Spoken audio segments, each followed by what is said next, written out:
Pourquoi tu vas aller te mettre un boulet au pied qui va encore plus te ralentir, qui va te prendre ton argent et te prendre ton temps, ton énergie. Tu vas le prendre juste pour dire ouais bah je suis mariée, je vous présente mon mari. Hélène, salut à tous, j'espère que vous allez tous bien. Aujourd'hui je vous retrouve pour une nouvelle vidéo. Aujourd'hui ça va être une vidéo de cheat at make-up, comme ça je vais me préparer pour vous filmer d'autres vidéos plus tard et aussi pour sortir. Je vous ai demandé sur Insta en fait, je vous ai proposé 2 choix de sujets de vidéos parce que j'ai envie de refaire des vidéos un peu socio-psycho pour donner mon avis sur un phénomène sociétal qu'on peut observer ou un phénomène psychologique, enfin ça dépend en fait en gros du sujet. Et du coup je vous ai demandé sur Instagram, n'hésitez pas à me suivre sur Instagram parce que vous ratez tout. C'est là-bas que je lance les premiers débats, c'est là-bas que je demande, vous voulez que je fasse quoi comme vidéo, enfin que je vous demande votre avis plutôt. C'est là-bas que je vous partage mes routines, mes quotidiennes, etc. Donc n'hésitez pas à m'ajouter sur Instagram et bien sûr à vous abonner sur ma chaîne YouTube si vous ne me connaissez pas encore, activez la cloche. Je fais des vidéos conseils filles, retour de course, sur les études, sur en gros tout ce qui concerne la femme en général et ça peut vous être très utile. Vous avez demandé si vous vouliez que je fasse une vidéo sur l'amitié garçon-fille, ce que j'en pense, ce que j'observe autour de moi, est-ce que ça existe, est-ce que ça existe pas, l'éternel débat, est-ce que l'amitié garçon-fille existe, ou alors sur la pression du mariage. Et c'était très serré, mais finalement c'est la pression du mariage qui l'a emporté à je crois 55 face à 45, un truc comme ça, je sais plus. En tout cas c'était hyper serré. Let's do it, on va parler de pression du mariage. Déjà je suis en train de me préparer, mon mari va descendre, il va commencer à s'énerver parce qu'il va me dire ouais tu prends trop de temps, déjà on est en retard. Je sais pas comment vous vivez vous votre confinement, mais nous on sort pas du tout, à part moi pour le travail. Je suis la seule qui travaille de nouveau dehors, puisque lui il est en télétravail. Et moi dès que je peux ne pas sortir je sors pas, vraiment on sort pas du tout, même pour les courses on les a fait livrer. Il y a un retour de course qui arrive bientôt sur la chaîne, en tout cas vous prenez pas la tête, vous sortez pas, ils vous ramènent tout. Et comme ça au moins ça vous évite de sortir, de prendre des risques. Et du coup voilà, nous on sort pas du tout. Et là ça va être notre première sortie entre guillemets, on va aller, puisqu'on a le droit d'aller visiter les personnes âgées ou qui ont besoin d'aide, enfin ouais pour assistante à personne âgée on peut dire ça comme ça. Du coup on va aller voir la mère de mon mari, prendre de ses nouvelles, voir si on a besoin de lui acheter quelques trucs et tout. C'est en fait ce sera notre seule sortie et comme je sors jamais, je me suis dit je crois que je vais maquiller, m'habiller comme si j'allais à un mariage, comme si j'allais à tellement on sort jamais, je ressemble à un fantôme. Je vais quand même vous montrer les produits parce qu'on est quand même là pour ça aussi, pour le maquillage. Je vais faire quelque chose de léger bien sûr. Mon anti-cerne c'est toujours la même chose. De toute façon moi je suis très fidèle en produits, je l'ai fini à une lenteur incroyable. Il y a des produits que vous avez vus sur ma chaîne il y a un an, bah ils sont toujours là. Donc mon anti-cerne c'est le Prolongo Air de chez MAC. Un petit peu, peut-être un peu clair pour moi. Bref, et du coup pour parler de la pression du mariage, on va revenir au sujet principal. Donc bah on peut pas nier en fait qu'il y a bel et bien une grosse pression du mariage ou de se mettre en couple en général. Et je trouve que c'est une pression, enfin je trouve, c'est avéré aussi, que c'est une pression qui est plus mise sur les femmes. Ça veut dire qu'un mec qui a 30 ans, qui est pas marié, qui a pas d'enfant, bon on va dire tranquille, c'est un mec un peu aux mœurs légères, qui fait un peu sa vie, qui papillonne de fille en fille. C'est pas très bien, on va dire que c'est pas hyper bien vu, mais c'est pas non plus la risée du quartier ou du village. Alors que tu prends le même profil, la fille ça va être voilà, une fille pas sérieuse. Si elle a plein d'aventures et tout, ça va être une fille pas sérieuse, une fille pas bien et tout. Si elle en a pas forcément, ça va juste être une vieille fille, une fille qui n'a pas de valeur, qui n'intéresse personne. En gros, pour te faire un schéma, t'as 30 ans, t'es pas mariée, t'as pas d'enfant, bah t'es une vieille fille, t'as raté ta vie, t'es vraiment nulle quoi, tu sers à rien, t'as rien apporté à la société, tout ce que t'as fait, bah ça sert à rien parce que le plus important c'est vraiment d'avoir des enfants. Et vraiment ce genre de mentalité, ça dégoûte, je sais pas comment vous dire d'autre, parce que toutes les femmes en fait n'ont pas les mêmes projets de vie, n'ont pas les mêmes ambitions, n'ont pas les mêmes envies, et on n'est pas toutes faites pour juste procréer, avoir des enfants comme des poules ou des lapines. On a aussi des sentiments, on a des cerveaux. Et en fait c'est comme si on nous disait bah peu importe avec qui tu te mets, c'est pas grave tant que tu te mets avec quelqu'un, ou c'est pas grave tant que t'as quelqu'un et que tu rentres un peu dans le schéma de vie de la petite famille adorable et tout. Et c'est le plus important. Donc ça c'est déjà un phénomène qui est présent dans toute la société française en général. Là je parle vraiment de la société française en général. À 30 ans si t'as pas quelqu'un au moins en vue, ou que t'es pas en couple de manière sérieuse, on dirait Pikachu, et bah en gros t'as raté ta vie. Ça c'est un fard à joues de chez Etam, qui est en stick. Il me tient tellement. En fait il est en crème, du coup vous pouvez facilement l'estomper. Ce tuto est vraiment parti en cacahuète. Plus aucun pinceau, vraiment. Ayez des sœurs, c'est vraiment nul. Là j'ai plus que le pinceau à poudre. Bon tu sais quoi, on va faire avec ça. C'est pas avec ça qu'il faut faire, mais bon, mais allez. On va dire que c'est pas grave.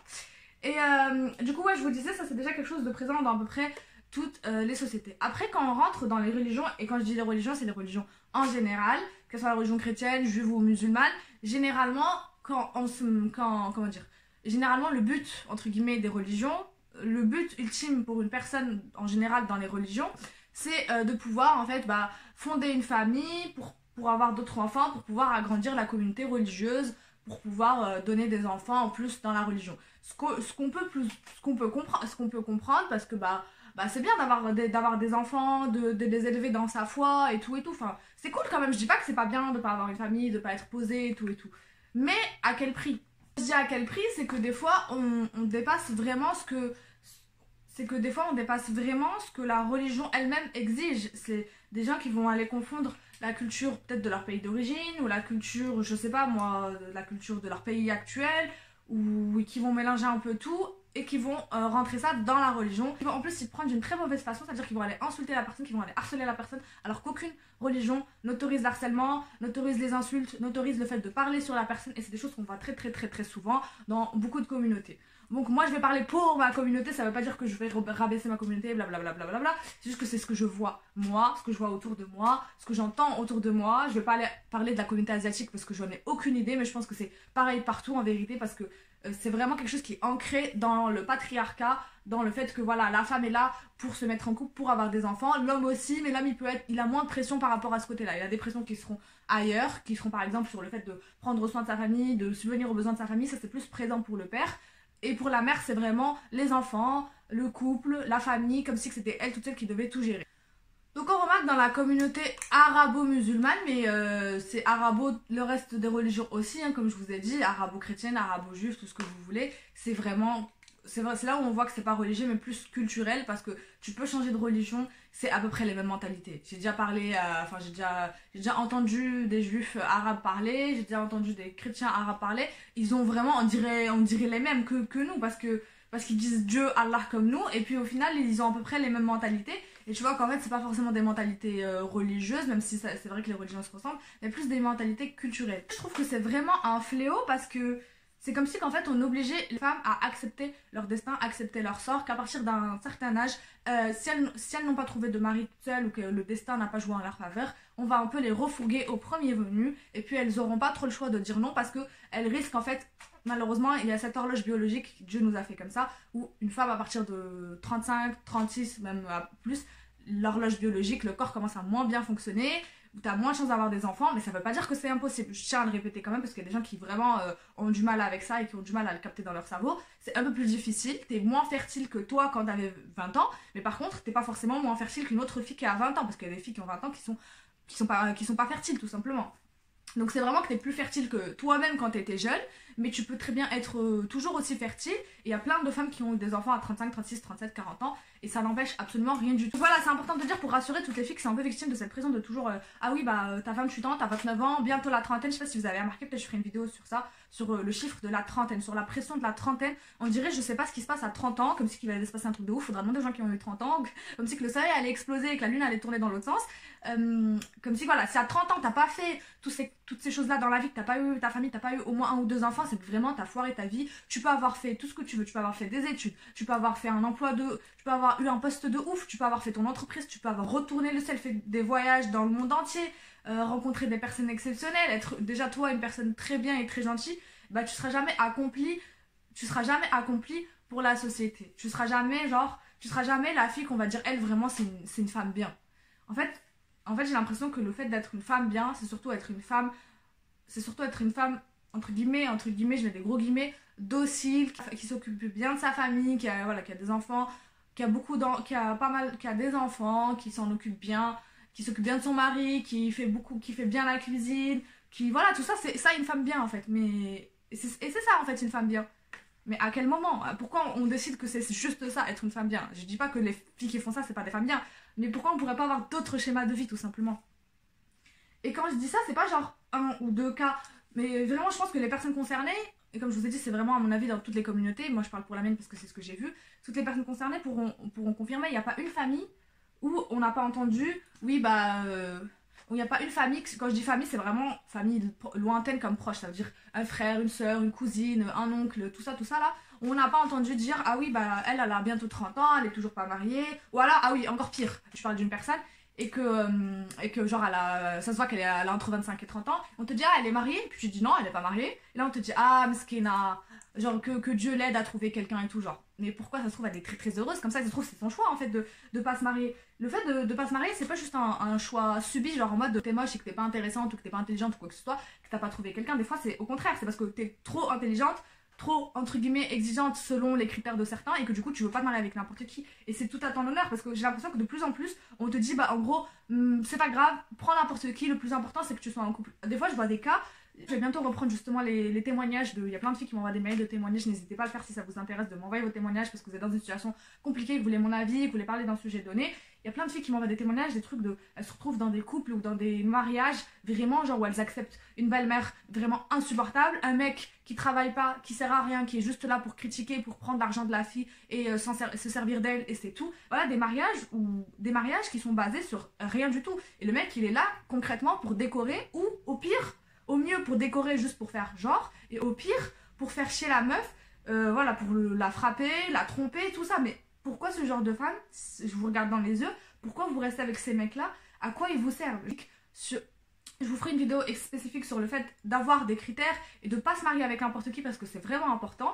Et surtout, j'aimerais insister sur un fait, la religion n'a jamais cautionné le fait de se marier avec n'importe qui. La religion n'a jamais cautionné de se marier avec un mec juste pour se marier avec un mec. Au contraire, il faut avoir ses exigences, il faut avoir ses critères. Alors bien sûr, il faut que ça soit rationnel, il faut pas non plus penser que tu vas trouver un mec hyper beau, hyper riche, hyper intelligent, hyper tout, ça existe, hein, c'est hyper rare, et c'est pas le plus important, il faut que tu mettes en avant les critères qui te tiennent le plus à cœur. Si toi t'as envie de vivre avec un mec riche, parce que toi t'as certains standards de vie, que toi t'es déjà issu d'une famille noble, je l'avais dit dans une vidéo sur la dot que je vous mets juste là, ça avait pas plu, si ça plaît jamais en fait aux hommes quand on parle d'argent, alors qu'il y a plein d'hommes qui se mettent avec des femmes justement pour leur salaire, pour pouvoir gratter leur argent et tout. Et dans ce cas-là, là ça gêne personne. Non, je suis désolée, l'argent c'est aussi important. Alors pour certains c'est pas du tout important, encore une fois il faut le respecter, mais pour certaines c'est important parce qu'elles ont elles un standard de vie. J'ai vu des filles, j'ai vu sur une page Insta que j'aime beaucoup, la fille me fait grave rire parce qu'elle est hyper honnête, elle est tout ce que tu veux, elle s'appelle La Mer Noire si je me rappelle bien, je vous mettrai son Insta là, et elle avait dit aux filles, vous avez donc pour le maquillage des yeux, pardon, depuis tout à l'heure je vous ai même pas parlé, j'ai mis le fard en neutre, le Desert Sand, en fait c'est un fard beige, vous prenez n'importe quelle palette, vous mettez juste un fard beige, et je pense qu'on va partir sur un maquillage un peu violine pour changer parce que je suis toujours maquillée en marron. Donc je vous disais sur l'insta de cette fille, elle disait aux filles, vous avez réussi à mettre combien de côté? Et il y a plein de filles, j'ai été étonnée, qui disaient qu'elles avaient mis 20 000, 30 000, 40 000, et même je crois une, si je ne me trompe pas, 300 000 ou même plus de côté parce qu'elle avait fait fructifier son argent, elle avait acheté des propriétés, elle en avait vendu, donc ça lui a ramené pas mal d'argent. Et c'est là en fait je me suis rendu compte qu'en fait les femmes on n'a pas besoin d'hommes tout simplement parce qu'on peut très bien faire notre argent tout seul et notre vie tout seul, on peut mettre de côté tout seul et il n'y a pas besoin d'un homme pour ça. Et donc le jour où l'homme doit rentrer dans ta vie, ça doit être la cerise sur le gâteau, la personne qui va vraiment te mettre en valeur, qui va te ramener un plus. Si t'as déjà tout, t'as la richesse, t'as la beauté, t'as l'intelligence, ou pas forcément, mais que t'as ce qui te convient à toi en tout cas, pourquoi tu vas aller te mettre un boulet au pied qui va encore plus te ralentir, qui va te prendre ton argent et te prendre ton temps, ton énergie pour rien. Si t'apportes bien sûr de l'amour, il n'y a pas que l'argent qui est important, bien sûr, si t'apportes de l'amour, du soutien, tout ça, bien sûr c'est important. Et c'est pour ça que le mariage est fait, justement. Mais si t'apportes rien, pourquoi tu vas le prendre juste pour dire « Ouais, bah je suis mariée, je vous présente mon mari ». Des fois, vraiment, je vois des filles... je mets un phare de transition là en haut, hop, et j'estompe. Je vois des filles, elles sont mariées, genre c'est des filles que je connais depuis un moment de mon quartier et tout, et qui sont intelligentes, qui n'ont pas forcément fait des études incroyables, mais c'est quand même intelligentes, qui sont issues de bonnes familles, qui sont jolies, qui sont tout ce que vous voulez, et qui se marient avec des mecs. Quand tu les vois dans la rue, je sais que faut pas se baser pas sur le physique, mais sur l'attitude et tout, mais je sais pas comment vous dire, des fois tu sens un peu le truc. Alors oui, il faut pas se fier aux apparences et tout, mais je sais pas, tu sens que le mec il est négligé, il est là en train de traîner à 2h du matin avec des mecs en train de parler et tout, alors que la meuf elle est chez elle en train de s'occuper de ses enfants jusqu'à tard toute seule. C'est le mec qui va aller tout le temps se balader en jogging, chaussettes, claquettes dans le quartier, qui a pas de prestance, qui a pas d'élégance, un minimum, tu vois, genre je sais pas. Après, je sais, faut pas juger, comme je vous ai dit, faut pas juger sur le truc, mais je sais pas, quand t'as une jolie fille, intelligente et tout, t'as quand même envie qu'elle soit mise en valeur avec quelqu'un, tu vois. Et même quand tu les vois ou que tu leur parles, ça se voit qu'elles sont en mode pas dégoûtées de leur mariage, mais comme si qu'elles avaient pris ça en mode dernier choix, allez, c'est pas grave, au moins je suis mariée. Je sais pas si vous voyez ce que je veux dire, je veux pas que vous interprétiez mal mes paroles, parce que ça faut tout bien écouter, mais Mais voilà, ça se voit que c'est un dernier choix en mode bon, elle s'est mariée pour se marier. Bon, monsieur est vraiment pas content, j'ai plus que 5 minutes pour finir, même pas. Donc, je mets juste un phare violet là sur le coin externe. Je vous disais, voilà, donc il faut pas prendre juste quelqu'un pour prendre quelqu'un et se dire ok, j'ai bientôt 30 ans, nanani, il faut que je fasse. Et comme on dit, c'est le destin. S'il faut que tu te maries à 25 ans ou à 20 ans et que t'aies pas d'enfant, t'en auras pas. S'il faut que tu te maries à 30 ans ou 35 ans que t'aies des enfants, t'en auras. C'est Dieu qui a décidé de toute manière. Ton destin, il est écrit des millénaires et des millénaires avant que tu naisses. Donc ça sert à rien de forcer le destin juste pour plaire aux autres. On s'en fout. Comme je vous ai dit dans ma vidéo, là je vous la mets juste là, sur la rencontre avec mon mari et tout, je vous disais que, en fait, les gens, quoi qu'il arrive, ils vont critiquer. Ça veut dire que moi, je me suis mariée à 20 ans. C'est pour ça que je suis un peu... Je ne vais pas dire que je suis mal placée pour parler de la pression du mariage parce que je ne l'ai pas subi, mais moi je l'ai subi dans l'autre sens. Ça veut dire que moi je me suis mariée à 20 ans et ben je me suis fait critiquer à fond. En mode ouais, tu te maries avec quelqu'un qui n'a pas de situation, tu te maries hyper jeune, t'es pas consciente, t'es forcée par tes parents, blablabla. Bla bla bla. Vous connaissez le schéma. Et ces mêmes personnes, c'est aussi les personnes qui vont dire à ma cousine ou à quelqu'un d'autre qui a 28 ans, ouais bah 28 ans, faut que tu penses à te marier, tu fais trop de chichi, t'es trop exigeante, et blablabla, et blablabla. Au final, si elle est bien comme ça, pourquoi tu lui casses la tête? Si elle est malheureuse et qu'elle veut absolument se marier, dans ce cas-là, aide-la, présente-lui quelqu'un, facilite-lui. Comme on dit, les mariages, quand tu présentes quelqu'un de vraiment sérieux, que tu connais quelqu'un et tout, pour moi, c'est les mariages qui réussissent le mieux, les mariages arrangés, où vraiment tu t'engages, toi, à présenter quelqu'un, tu prends une responsabilité, je vous ferai une vidéo sur ça, vraiment pour lui présenter quelqu'un de bien, quelqu'un qui est sur les mêmes longueurs d'onde qu'elle et tout. Mais sinon, si t'es pas là pour ça, pourquoi tu ramènes ta fraise? En fait, je pense que c'est vraiment comme je vous ai dit, les gens sont pas contents quoi qu'il arrive, et c'est des gens qui sont aigris. Faut juste pas y prêter attention, faut juste pas y faire attention parce que c'est des gens qui ont pas de vie tout simplement. Dites-vous que vous mariez jeune ou pas, on va vous critiquer. Là, je me suis mariée jeune, bientôt approché des 25 ans, donc là, 25 ans, mariée depuis 5 ans, pas d'enfant, vraiment c'est un drame. Et pareil, j'ai fait une vidéo sur ça, sur le fait que je ne veux pas d'enfant, et ça, c'est quelque chose qui passe pas. Si tu te maries pas, déjà c'est un truc de ouf. Alors si tu te maries pas et que tu veux pas d'enfant ou que tu te maries et que tu veux pas d'enfant, mais là c'est vraiment le scandale. Alors qu'avoir un enfant, c'est vraiment une responsabilité. Je mets ce phare là, donc ça s'appelle le Twilight en coin interne. C'est vraiment une responsabilité, ce que je vous disais dans la vidéo. Et il y a beaucoup de gens qui font des enfants juste pour faire des enfants. Et qui les maltraitent, entre guillemets. Ça veut dire qu'ils vont mal les éduquer, qu'ils vont pas s'en occuper, qu'ils savent. Leur enfant, il est dans la rue, dans le parc, ils ne savent même pas où il est.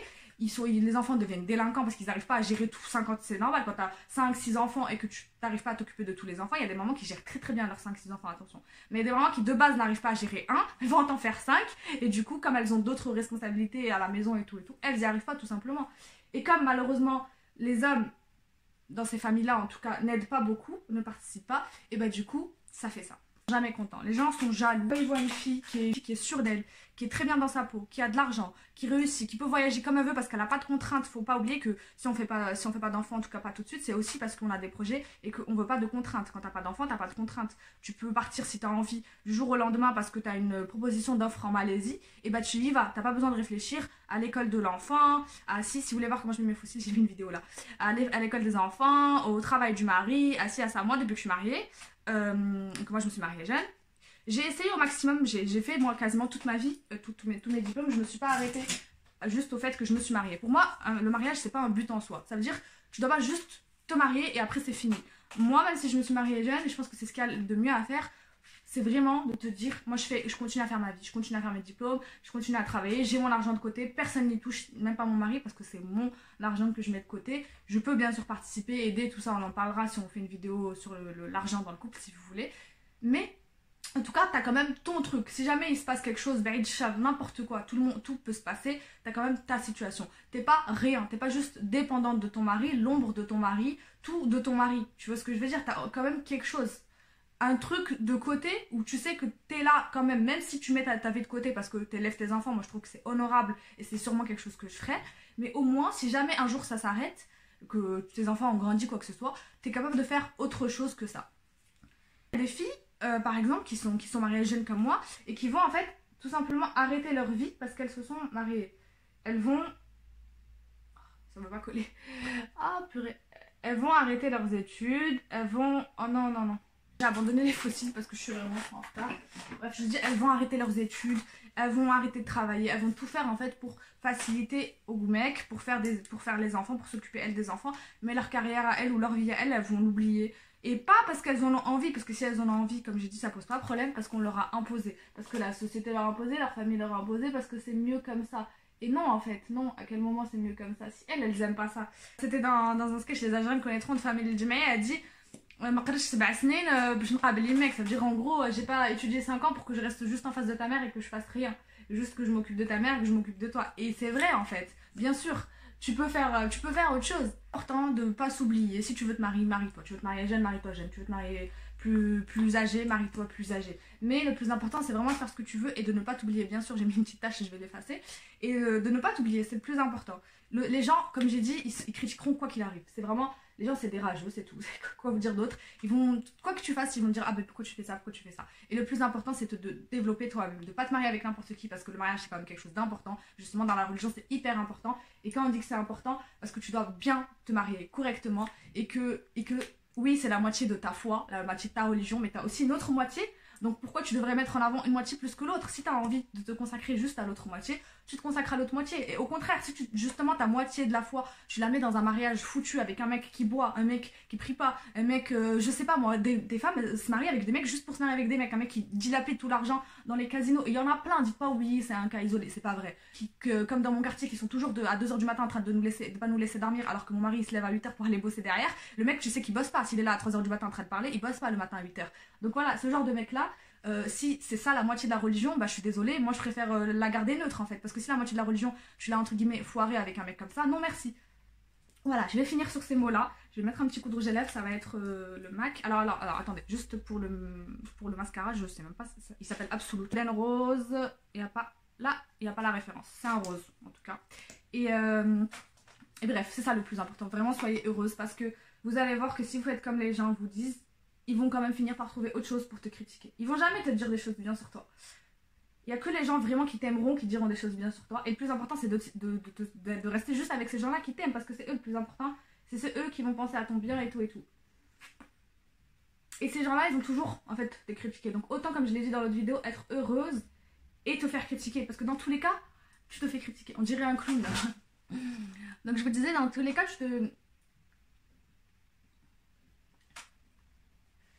dans tous les cas, tu vas te faire critiquer. Donc autant te faire critiquer épanoui. Et si tu es épanouie en étant toute seule, et bah reste toute seule. Parce que si tu trouves pas quelqu'un qui n'a pas correspondu à tes critères, et bah baisse pas. C'est des trucs qui te tiennent à cœur. Et si tu fais pas ça, c'est que tu vas être malheureuse. Et ça sert à rien d'être malheureux toute seule. Donc voilà, j'espère que la vidéo vous a plu. Dites-moi dans les commentaires ce que vous en avez pensé. N'oubliez pas de vous abonner si c'est pas encore fait, de liker la vidéo, venir sur Insta, bref. En tout cas, je t'ai juste dit de faire l'attestation. Quant à moi, il me reste plus qu'à vous dire de prendre soin de vous, de vos proches, et je te retrouve très vite dans une prochaine vidéo.